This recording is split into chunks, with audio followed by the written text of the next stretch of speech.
আসসালামু আলাইকুম ভিউয়ার্স, কেমন আছেন সবাই? আশা করছি সবাই ভালো আছেন। আমি আলহামদুলিল্লাহ ভালো আছি।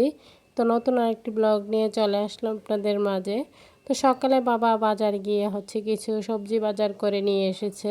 তো এখন যেহেতু গরমটাও বেশি, বেশি সবজি বাজার করলে সেগুলো কিন্তু ফ্রিজে রাখলেও নষ্ট হয়ে যায়। তো সেজন্য অল্প করেই নিয়ে এসেছে। তো এইখানে লাউ, তাছাড়া লাল শাক, চিচিঙ্গা, শসা, ধনিয়া পাতা, করলা এগুলোই।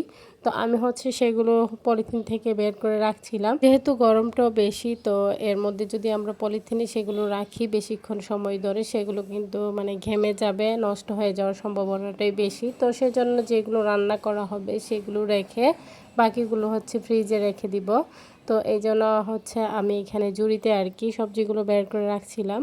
তো ভিডিও দেখতে দেখতে যারা এই পর্যায়ে চলে এসেছেন, শুরুতে লাইক দিতে ভুলে গিয়েছেন, তারা অবশ্যই একটি লাইক দিয়ে ভিডিওটি কন্টিনিউ করবেন। আপনাদের একটি লাইক আমার ভিডিওটি অনেকজনের মাঝে পৌঁছে দিতে সাহায্য করবে। তো আমার মেয়ে তো গতকাল থেকে এই যে হামনদিস্তা পেয়ে সেটার মধ্যে আর কি ছেঁচা ঘষা যা করা হয় আর কি সেগুলি করছিল। তো এইখানে সে বুটটা নিয়ে সেটাকেই গুঁড়ো করার চেষ্টা করছে। যেহেতু সে ছোট মানুষ, সেভাবে পারছে না, তারপরও চেষ্টা করে যাচ্ছে। তো আমি বলছিলাম যে তোমার তো হাত ব্যথা করবে, সে এটা করতে পেরে খুবই আনন্দ ফিল করছে। তো সেই জন্যই সে এগুলো করছিল। তো এইখানে দুপুর রান্নার জন্য আমি মাকে লাউটা কেটে দিয়েছি। তো এরপর মা লাল শাকগুলো বেছে নিয়েছে, সাথে মাছ বোনা করেছিল। তো এরকমই আরও কিছু আইটেম করেছি। তো টুকটাক যতটুকু পারি মাকে হেল্প করার চেষ্টা করি। আর এখন যেহেতু ছেলের শরীরটা ভীষণ অসুস্থ, তো হঠাৎ করে হয়েছে কি তার আবার জ্বরে অবস্থা খারাপ। তো কিছুদিন আগে জ্বর ছিল, সেটা একটু কমেছিল, তারপর এখন আবার গতকাল থেকে জ্বরে অবস্থা খুবই খারাপ। তো ঠান্ডায় ও শ্বাস নিতে পারছে না, ফেলতে পারছে না, এরকম একটা অবস্থা, একদম শ্বাসকষ্ট।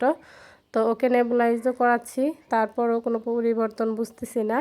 তো এইখানে আমরা মা মেয়ে বসে আর কি ডাবের যে শ্বাসটা থাকে সেটাই বসে খাচ্ছিলাম। তো মেয়েকে আমি উঠিয়ে দেওয়ার চেষ্টা করছিলাম, সে আমাকে উঠাতে দেবে না, সে নিজে নিজে উঠিয়ে খাবে। তো এরকমটাই করে থাকে, এখন সে নিজে নিজে সব কিছু করতে চায়। তো এদিকে দেখেন বৈশাখ মাসেই কিন্তু আমাদের গাছের আম পেকে গিয়েছে। তো সেটাই বাবা আর কি গাছের নিচে যেহেতু পরে থাকতে দেখেছি সেটা নিয়ে এসেছে।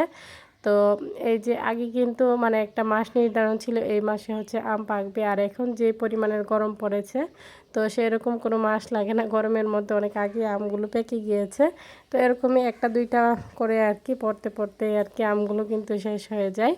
তো এদিকে আবার ব্যালকনি থেকে আপনারা যে গাছটা দেখতে পারেন প্রত্যেক দিনই, যখন আমি ভিডিওতে শেয়ার করি আর কি ব্যালকনিতে বসে, তো যে পেয়ারা গাছটা সেই গাছ থেকে মা এখানে দুইটা পেয়ারা পেরেছে, একটা পেয়ারা বেশি পাকা ছিল। তো আমার মেয়ে আবার এই পাকা পেয়ারাগুলো খেতে ভীষণ পছন্দ করে, তাই মা এগুলো গাছ থেকে আর কি পেরে নিয়েছে ব্যালকনি থেকে।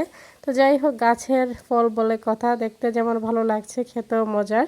তো এদিকে পেয়ারাটা বোন আবার কেটে নিয়েছিল, তো আমরা মা মেয়ে বসে খাচ্ছিলাম, ভালোই লাগছিল। তো সবাই আমার ছেলের জন্য দোয়া করবেন, ওর শরীরটা যেন সুস্থ হয়ে যায়। তো ওর শরীরটা ভালো না থাকলে একদমই ভালো লাগে না। তো বাচ্চারা অসুস্থ থাকলে আমার মনে হয় না যে কোনো মায়েরই শান্তি লাগে।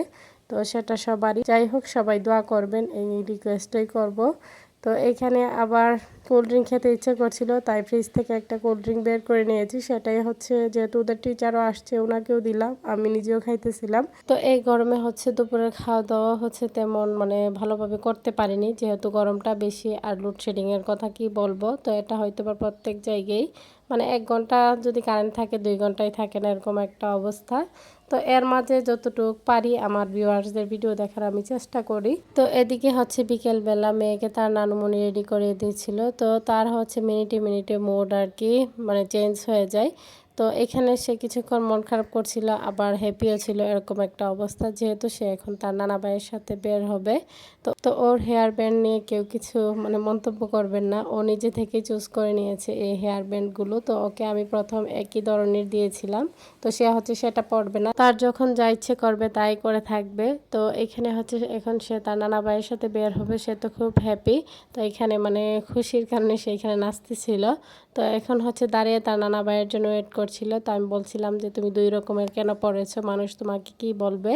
তো সেই জন্য সে জিব্বায় কামড় দিয়ে রেখেছিল। যাই হোক, এখন সে তার নানা ভাইয়ের সাথে চলে যাচ্ছে হাঁটতে। তো সবার কাছে আমার ছোট্ট একটি রিকোয়েস্ট, কেউ স্কিপ করবেন না, পুরো ভিডিওটি দেখে নেবেন। ভিডিওর কোনো অংশ দেখে যদি আপনাদের একটু ভালো লেগে থাকে লাইক কমেন্ট শেয়ার করে দিবেন। আমার ছোট্ট চ্যানেলটিকে সাবস্ক্রাইব করে বেল আইকনটি বাজিয়ে দিবেন। যারা নতুন ভিউয়ার্সরা জয়েন হয়েছেন তাদের কাছে যদি আমার ভিডিওর কোনো অংশ দেখে একটু ভালো লেগে থাকে সাবস্ক্রাইব করে পাশে থাকবেন। তো এদিকে হচ্ছে নানা নাতিন বাইরে ঘুরে হচ্ছে আসার পথে আর কি আইসক্রিম নিয়ে আসছে সবার জন্য। তো মেয়ে হচ্ছে সবাইকে দিতেছিল, যেহেতু ভাই বোনদের টিচারও ছিল এখানে, তো ওনাকেও দিচ্ছিল সেই আন্টিটাকে, যেহেতু সে তাকে আন্টি বলেই ডাকে। তো এগুলো হচ্ছে কুলফি মালাই আইসক্রিম নিয়ে এসেছিল।